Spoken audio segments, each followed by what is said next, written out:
You open your banking app, and nothing looks like a battlefield. There is rent, there is food. There is the electricity bill that somehow learned how to climb stairs. Then somewhere in Brussels, Berlin, London, Warsaw, and Paris, a defense budget gets rewritten, and your wallet quietly gets drafted. Not with a uniform, not with a helmet, with taxes, inflation, interest rates, and fewer public services than yesterday. That is the part nobody puts in the military parade. Europe is not just preparing armies. Europe is preparing balance sheets, and balance sheets always find their way back to you. For decades, Europe enjoyed the luxury of outsourcing fear. The United States carried a huge part of the military burden. NATO sat in the background like expensive insurance, and many European governments focused on pensions, trains, housing, and energy instead of artillery shells. That was the comfortable version of history. Then, Russia invaded Ukraine in 2022. Then, energy prices exploded. Then, Washington started asking Europe whether it planned to defend itself or simply keep enjoying the subscription. Suddenly, defense spending stopped being a boring government category and became a question sitting directly behind your grocery receipt. What does war preparation cost when nobody wants to call it war preparation? Start with GDP. Gross domestic product is the total value of everything a country produces in a year. If a government spends 2% of GDP on defense, that means 2 cents out of every euro of national economic output is being directed towards soldiers, weapons, bases, cyber defense, ammunition, and military logistics. For years, NATO asked members to aim for 2%. Many did not. Very shocking, a group project had unequal contributions. After the war in Ukraine, that old target started looking small. NATO then pushed toward a much larger framework, 5% of GDP by 2035, with 5% for core military spending and 5% for broader security needs such as infrastructure, cyber defense, supply chains, and civil preparedness. In plain English, the defense bill is no longer just tanks and jets. It is ports, roads, data networks, factories, ammunition plants, energy systems, and the boring skeleton that keeps a country useful during a crisis. And boring skeletons are expensive. This is where your wallet enters the room. A government has only a few ways to pay for a bigger military. It can raise taxes, it can borrow money, it can cut other spending, it can allow inflation to quietly shrink the value of money. Or it can do a little bit of everything and hope you are too distracted by your streaming subscriptions to notice. That last option is very popular. John Maynard Keynes explained that government spending can support an economy during moments of crisis, especially when private demand is weak. This is fiscal policy, which simply means the government using taxes and spending to steer the economy. Build roads, fund factories, buy equipment, pay workers. In theory, large public spending can create jobs and strengthen industry. But Keynes also understood that timing matters, debt matters, capacity matters. If a country tries to buy more weapons, more steel, more engineers, more energy, and more skilled labor all at once, the price of those things can rise. That is inflation. Inflation means your money still has the same number printed on it, but each unit buys less real life. This is how a missile factory can show up inside your supermarket receipt. If governments compete for scarce materials, labor, and energy, those costs do not politely stay inside defense ministries. Steel has other uses. Engineers have other jobs. Electricity powers homes and factories. Trucking capacity moves both groceries and military supplies. When the state becomes a much bigger buyer, the rest of the economy feels the pressure. You may never see the contract. You may still pay part of the bill. Europe knows this, which is why the new rearmament push is not only about buying weapons. The European Commission's Readiness 2030 plan, first sold under the much less subtle name Rearm Europe, aims to mobilize up to 800 billion euros for defense.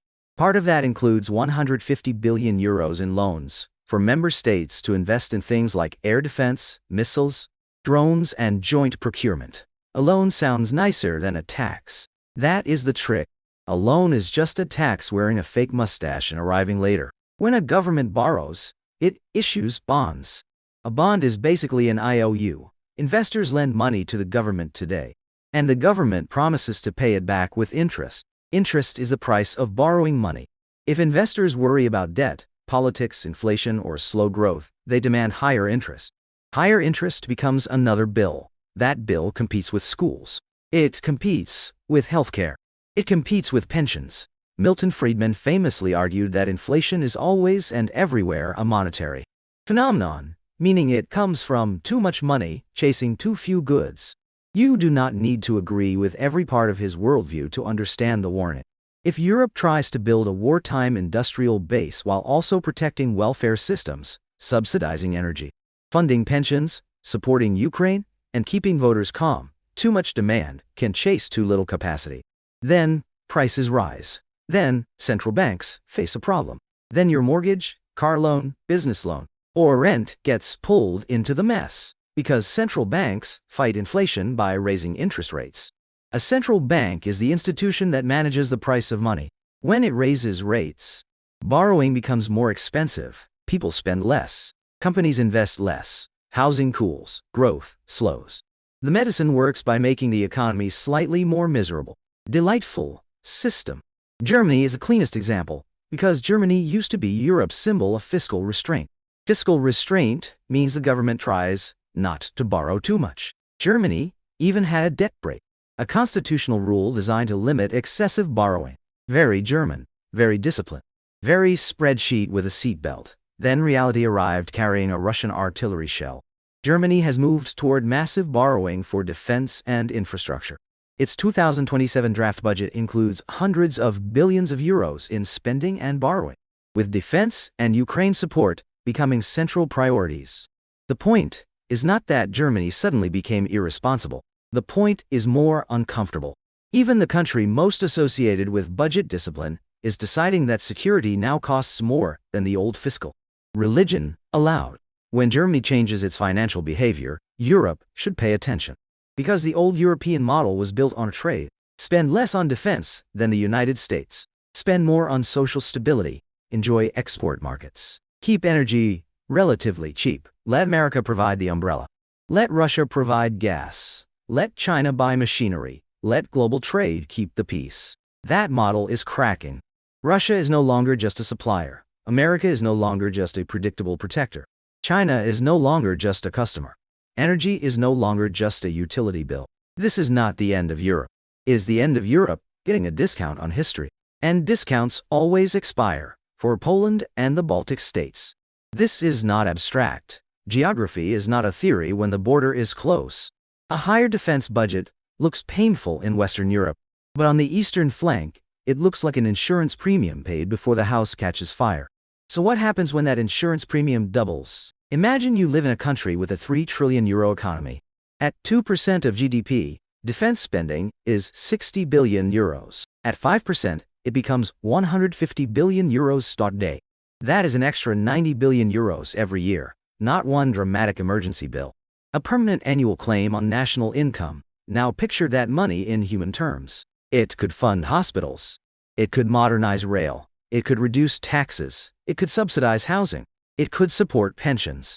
Or it can buy air defense systems, ammunition stockpiles, drones, cyber resilience, military salaries, and hardened infrastructure. Maybe some of those investments are necessary. Maybe some are overdue.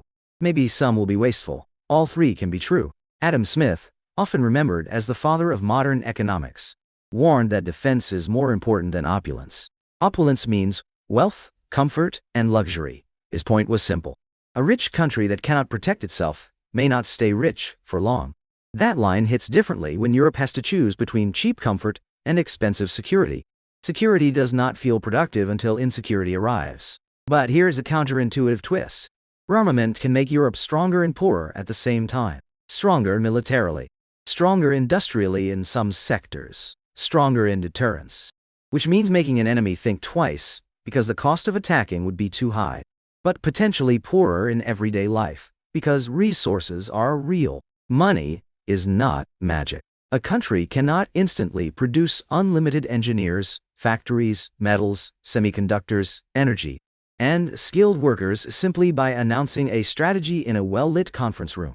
If more of those resources move into defense, fewer may be available elsewhere, at least for a while. This is opportunity cost. Opportunity cost means the thing you give up when you choose something else. Your country may choose missiles over metro lines, cyber defense over childcare expansion, ammo plants over housing subsidies, Debt interest over tax relief. Nobody frames it like that because it sounds terrible. So the phrase becomes resilience, or strategic autonomy, or readiness, or security investment. The branding improves. The trade-off remains. Daniel Kahneman, the psychologist who helped build behavioral economics, showed how humans hate losses more than they enjoy equivalent gains. This is loss aversion. Losing 100 euros hurts more than gaining 100 euros feels good. Governments understand this instinct very well. That is why the cost of rearmament will rarely arrive as one clear bill, labeled your share of Europe's war preparation. That would make you angry. Instead, it arrives in pieces. A slightly higher tax, a delayed retirement reform, a reduced subsidy, a more expensive mortgage, a public service that becomes slower, a budget deficit that becomes tomorrow's austerity debate. You do not experience strategy, you experience friction. There is also the military Keynesian argument. Defense spending can stimulate jobs, factories, research, and technology. A smarter European defense push could rebuild industrial capacity, support high-skilled employment, and reduce dangerous dependence on foreign suppliers. That is the optimistic version. The pessimistic version is that Europe borrows huge sums, spends too slowly, buys too expensively, fragments production, angers voters, and still depends on the United States when the next crisis arrives. Your wallet has to live between those two possibilities. There is another problem. Spending more does not automatically mean spending well. Military procurement can be slow, fragmented, and absurdly expensive, especially when every country wants efficiency in theory and factory jobs at home in practice. Very mysterious conflict. This is why the coming decade in Europe will not just be about war and peace. It will be about the household budget version of geopolitics. It will be about how much tax voters tolerate, how much debt bond markets tolerate, how much inflation central banks tolerate, how much insecurity societies tolerate before they accept sacrifices they would have rejected 10 years ago. The battlefield is not only in Ukraine, it is in parliament, it is in the bond market, it is in the electricity grid, it is in the factory order book, it is in your monthly budget. And this is where the psychology gets uncomfortable. You may support defending Europe. You may support Ukraine. You may believe deterrence is necessary. You may also hate paying more for everything. That is not hypocrisy. That is adult life inside a high-cost security environment. So what should your wallet actually do with this information? First, understand that defense spending is a macroeconomic force. Macroeconomics means the big picture economy, inflation, growth, government debt, interest rates, wages, and national budgets. Rearmament can affect all of it. If you live, work, invest, or save in Europe, this is not background noise. It is part of the financial weather. Second, expect governments to use soft language for hard trade-offs. When you hear resilience, ask what costs more. When you hear investment, ask who borrows. When you hear strategic autonomy, ask what gets cut. When you hear security, ask how it reaches your tax return. Third, protect your personal finances from political surprises. Keep an emergency fund. Avoid assuming low interest rates will return just because they were comfortable. Diversify investments, which simply means not putting your entire financial future into one country, one sector, one currency, or one fantasy. Own productive assets when possible, because assets that generate income can protect you better than cash that quietly loses purchasing power. That does not mean panic buying defense stocks after everyone on the internet discovers the same chart. By the time a trend becomes obvious, the easy money is often already gone. Jack Bogle, the founder of Vanguard, argued that most ordinary investors are better off owning broad, low-cost index funds instead of trying to outsmart the market. An index fund is a basket of many companies that lets you own a small piece of the market instead of betting everything on one shiny idea. In a world where geopolitics is unpredictable, boring diversification can be more powerful than dramatic prediction. Very annoying, very useful. The real lesson is not that Europe is doomed. It is not that every euro spent on defense is wasted. It is not that your grocery bill is secretly hiding a tank, although honestly, sometimes it feels that way. The lesson is that peace was never free. It was prepaid by someone else, subsidized by old assumptions, and protected by systems most people only notice when they broke. Now the invoice is being rewritten. Europe is preparing for a world where America may demand more, Russia may threaten longer, supply chains may fracture faster, and voters may be asked to fund security while still wanting cheap rent. good healthcare, stable pensions, and lower bills. That math is ugly. That math is real. And that math eventually reaches your card, your paycheck, your mortgage, your taxes, and your savings account. You open your banking app again, and now it finally looks like what it was all along. A battlefield with better branding.